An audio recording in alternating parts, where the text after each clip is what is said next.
Hier avec Gaëlle, on a commencé nos menus de rééquilibrage alimentaire. J'en ai vraiment pris conscience seulement il y a quelques jours que mon ego en fait faisait tout pour que je ne change surtout pas mes anciennes habitudes. Et donc le rééquilibrage alimentaire en faisait partie. C'est-à-dire que depuis des mois, je sais que mon alimentation n'est plus adaptée. Depuis des mois, je me sens souvent ballonnée, je me sens pas bien, j'ai pas d'énergie, bref. Et mon ego joue son rôle protecteur. Et ce qu'il y a, c'est que comme je travaille sur mon rapport avec mon ego, comme je travaille sur mes blessures, eh bien mon âme, elle commence à prendre plus de place. Et elle commence à refouler toute la nourriture que mon ego adorait jusqu'à maintenant.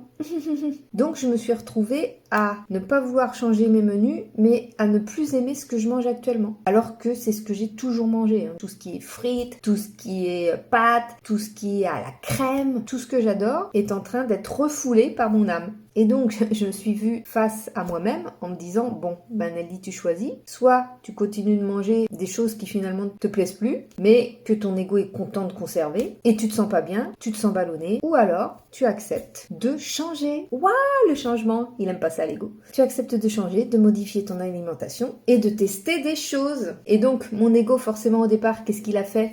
Il m'a orienté uniquement vers des choses qu'il était sûr que j'allais détester. Du genre tout ce qui est que végétarien, tout ce qui est que graines, tout ce qui est à texture bizarre où mon palais n'est pas habitué. Voilà, il m'orientait que là-dessus. Je dis c'est pas possible qu'un rééquilibrage alimentaire ne se fasse qu'au travers de menus très spécifiques, spéciaux avec des aliments vraiment bizarres. Mais en fait, c'est juste mon ego qui m'orientait vers là pour être sûr que je n'allais surtout pas changer mes habitudes. Donc ça a duré des mois. Mais là, comme mon âme a pris le dessus et que mon âme n'accepte plus les aliments que je mange actuellement, que j'ai toujours mangé, eh bien, j'ai fait taire mon ego et je dis, on va tester. Donc hier, avec mon chéri, on a listé tout un tas de menus qu'on pouvait tester. On a regardé si on aimait ou pas ce qui était contenu dans les menus. Ça a l'air bon. On a testé notre premier menu hier soir et franchement, c'était délicieux, j'ai extrêmement bien dormi, je n'ai eu aucun symptôme désagréable et ce matin, je me suis réveillée comme une fleur. Il était 5h05, c'était magique. Si tu travailles sur ton ego, tu vas te rendre compte qu'il t'en met des bâtons dans les roues. Et c'est énorme. Tout ça parce que lui, il a peur de changer ses habitudes. Tout ça parce que lui, il a peur de sortir de sa zone de confort. Tout ça parce que lui, il a peur que ça le mette en danger. Mais ce qui me met en danger actuellement, c'est de conserver les aliments que je suis en train de manger et qui détruisent mon organisme. Je te laisse réfléchir à ça si toi aussi tu as envie de tenter le rééquilibrage alimentaire et que ton ego fait front.